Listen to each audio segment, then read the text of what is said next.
मेरा नाम अक्षित है, अक्षित, और मैं राजस्थान जयपुर का रहने वाला हूँ। और आप क्या करते हैं वैसे? मैं अभी फ़िल्म मेकिंग का कोर्स कर रहा हूँ। इसके अलावा मैं जो भी कुछ मूवमेंट प्रोटेस्ट वगैरह होते हैं अलग अलग जगहों पे, मैं उनको डॉक्यूमेंट करता हूँ। तो आंदोलन जीवी डॉक्यूमेंटर है। हाँ, मतलब मोदी जी ने नाम दिया है तो फिर मैं भी मान लेता हूँ आजकल। यहाँ कब से हैं? मैं यहाँ पिछले 3 महीने से। 3 महीने से हाँ, लगातार? लगातार मैं बीच बीच में आता रहता हूँ, डॉक्यूमेंट करता रहता हूँ। मैं यहाँ भी नहीं, मैं टीकरी भी आता हूँ, सिंगू भी जाता हूँ, गाजीपुर भी जाता हूँ, सिंगू भी जाता हूँ, गाजीपुर भी जाता हूँ। मतलब सारे बॉर्डर्स में मेरे राउंड होते रहते हैं। और मैं ऐसे कुछ प्लान नहीं कर रहा बड़ा, लेकिन मैं अभी जो भी मैं कुछ देख रहा हूँ अपने हिसाब से मैं उन सब चीज़ों को डॉक्यूमेंट कर रहा हूँ। कैसा रहा है आपका तजुर्बा? पिछले 3-4 साल से है ना, इतने मूवमेंट देख रहा हूँ मैं, अलग अलग जगहों पे जाता हूँ, लेकिन इस तरह का मूवमेंट मैंने अभी तक तो कभी देखा नहीं है, ना ही कभी मैंने किसी से सुना है, क्योंकि इतने बहुत लोगों से बातचीत होती है। मतलब इस तरह से 10-10, 20-20 किलोमीटर तक आप पूरा मतलब मोर्चा, इतना बड़ा मोर्चा बना देते हो, और वो भी चारों बॉर्डर से दिल्ली जैसी जगह को, कैपिटल जिसको बोलते हैं, घेर लेते। तो ये अपने आप में बहुत बड़ी बात है और बहुत बड़ा आंदोलन है ये। और मतलब शायद दुनिया में भी इस तरह का आंदोलन बहुत कम ही देखने को मिलता है। तो काफ़ी इंस्पायरिंग भी था मेरे लिए, और मुझे लगता भी था कि अभी जितने भी पिछले कई आंदोलन हुए, जैसे जामिया का चीज़ हुआ, दिल्ली में दंगे हुए, या फिर कुछ भी पुरानी कुछ सालों से जो चीज़ें हो रही है, कुछ निकल नहीं रहा था उनसे। हम कुछ स्ट्रॉन्ग आंदोलन की ज़रूरत थी देश को भी इस टाइम पे। तो मुझे लगा कि बहुत सही टाइम पे, और किसान कोई पहली बार आंदोलन तो कर नहीं रहे। किसान 2019 में भी आए थे, उससे पहले भी किसानों ने आंदोलन किया है, लेकिन इस तरह का आंदोलन देख के मतलब मुझे लगता है कि अब तो ये नहीं जाएंगे बिना सरकार को मनाए हुए, ये नहीं उठने वाले हैं। तो पर्सनली काफ़ी इंस्पायरिंग है मेरे लिए, और मुझे एनर्जी मिलती है यहाँ आके, मुझे खुद को एनर्जी मिलती है यहाँ पे आके। मेरा मन नहीं लगता है कॉलेज में या फिर मैं कहीं और जाता हूँ, तो मैं जब भी मेरा मन करता है ना, मैं बस आ जाता हूँ यहाँ पे, लोगों से बात करता हूँ, इंटरव्यू करता हूँ, तब मेरे लिए वही सुकून है।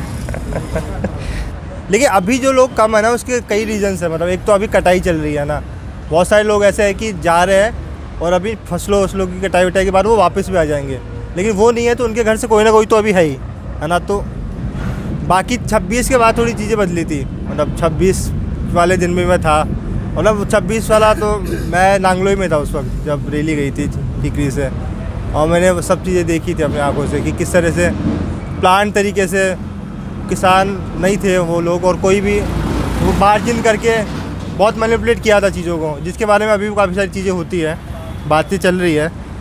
लेकिन उसके बाद से काफ़ी चीज़ें बदली है। मैंने देखा है कि कई लोग चले भी गए हैं, कई लोग के मत भी बदल गए हैं अब। लेकिन उसके बाद जैसे टिकेत साहब का जो रात को, उसके बाद जो चीज़ें रातों रात बदली है, मतलब वो भी एक मानना पड़ेगा। उसके बाद जो इतनी महापंचायतें भी चल रही है, तो अब ये मतलब ये सीमित नहीं रहा है आंदोलन। अब ऐसा है कि जितना ये यहाँ है ना, उतना बंगाल में भी है, उतना राजस्थान में भी है, उतना महाराष्ट्र में भी है। हर तरह महापंचायतें हो रही है, तो लोग जुड़ रहे हैं वहाँ पे। और मतलब मैं चाह रहा हूँ कि, मतलब मैं क्या चाह रहा हूँ कि ये बस जन आंदोलन अगर बन जाता है उस तरह का, तो फिर कोई नहीं रोक सकता। मतलब सरकार से बिल्कुल बन सकता है, मुझे लगता है, क्योंकि अब धीरे धीरे ना स्टूडेंट्स भी आना शुरू कर रहे हैं, मज़दूर भी आना शुरू कर रहे हैं। तो जब छात्र, मज़दूर, किसान ये सब मिल जाएंगे ना, तो फिर तो कितनी भी बड़ी सरकार हो, मेरे को नहीं लगता कि रोक सकती है लोगों की रेजिस्टेंस को। मतलब मुझे ये दो सरकारें हैं ना, जैसे बीजेपी और कांग्रेस, यही 2 मेन पार्टीज़ है हमारे इंडिया में। मैं पर्सनली इन दोनों को ऐसे देखता हूँ कि कांग्रेस सरकार जब भी रहती है ना, कम से कम वो बात करती है, वो वार्तालाप करती है, चाहे कोई भी मूवमेंट हो। लेकिन ये मतलब ये तो इनको फ़र्क ही नहीं पड़ता है, तो ये पूछते भी नहीं है। तो ये जो बड़ा डिफरेंस है ना, ये दोनों पार्टीज़ में मेरे को लगता है। और मुझे लगता है कि कोई किसी भी एक डेमोक्रेसी में है ना, बातचीत बहुत ज़रूरी है, पर बिना उसके आप मुश्किल है मतलब आगे बढ़ना, देश को इस तरह से आगे बढ़ना, मतलब मेरे को नहीं लगता। What is your age? My age is 24 right now. 24. या, और आई वॉज 19। मैंने ऐसे आंदोलनों में जाना शुरू कर दिया था और सब चीज़ें देखना शुरू कर दी थी। तो मतलब आपको क्या दिक्कत हुई थी जो आंदोलन में जाना शुरू किया? क्या प्रॉब्लम थी आपको? मुझे ऐसे कोई दिक्कत नहीं हुई थी, मैं गलती से चला गया था, सही बता रहा हूँ, मैं गलती से चला गया था। वो मैं था एमपी में, मध्य प्रदेश में, नर्मदा बचाओ आंदोलन। तो मैं मेधा पाटकर उनके साथ काम करता था उस वक्त। तो मैं बचता था इन सब चीज़ों की, ये सब मेरी काम की चीज़ें नहीं है। लेकिन दीदी मेरे को क्या गाँव में भेज देती थी कि जाके देखो लोगों के साथ क्या चल रहा है, क्या तकलीफ़ है। लेकिन फिर मैं जब वो जाके देखता हूँ ना, तब फिर मेरे को लगता है कि मेरे तो बहुत कम दुख है, मतलब मेरे साथ तो कोई तकलीफ़ें ही नहीं है, मतलब मैं तो बहुत प्रिविलेज हूँ। ये लोग जिन सब चीज़ों के साथ जी रहे हैं ना, तो वो सब चीज़ों ने काफ़ी चीज़ें बदली। मुझे लगा कि मुझे ये सब डॉक्यूमेंट करना चाहिए, और मेरा फिर डॉक्यूमेंट्रीज में इंटरेस्ट थोड़ा बढ़ा, और फिर उसके बाद में बस घुमक्कड़ बना हुआ हूँ इधर से उधर। 19 is a standard age to join मोर्चा ना। 19 is the standard age to join Morcha. Okay. और मुझे ये इन सब यहाँ पे सबसे बड़ी खुशी की बात है ना कि इससे बातें करने में इतना मज़ा आता है ना, यहाँ पे आकर लोगों से उनकी स्टोरी जानने में इतना ऐसे सुकून मिलता है, चाहे वो दुख वाली स्टोरी जो, चाहे वो सुख वाली स्टोरी जो, बांटने में जो बात है ना वो कहीं नहीं है। और कितनी डाइवर्सिटी आप देख रहे हो यहाँ पे, और इतना ध्यान रखते हैं यहाँ पे लोग, तो खाने पीने की कोई दिक्कत नहीं होने देते, तो मज़ा भी आता है काम करने में भी। आपके घर में लोग कुछ नहीं बोलते आपको? मेरे साथ ऐसा है कि मैं घर वालों को उतना ही बताता हूँ जितना उनके लिए जानना जरूरी।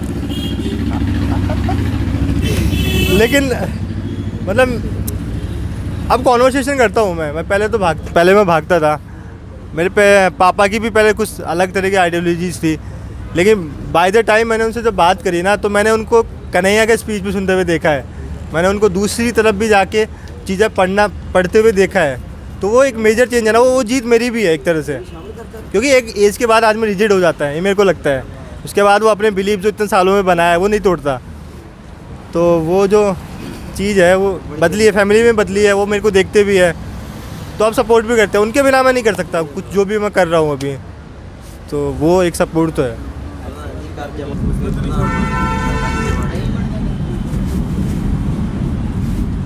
वो बड़ी अभी भी खिलरी लेंगे ना तुम।